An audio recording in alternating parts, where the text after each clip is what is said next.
आदिदेव नमस्तुभ्यं प्रसीद मम भास्कर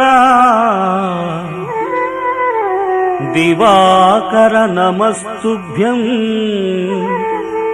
प्रभाकर नमोस्तुते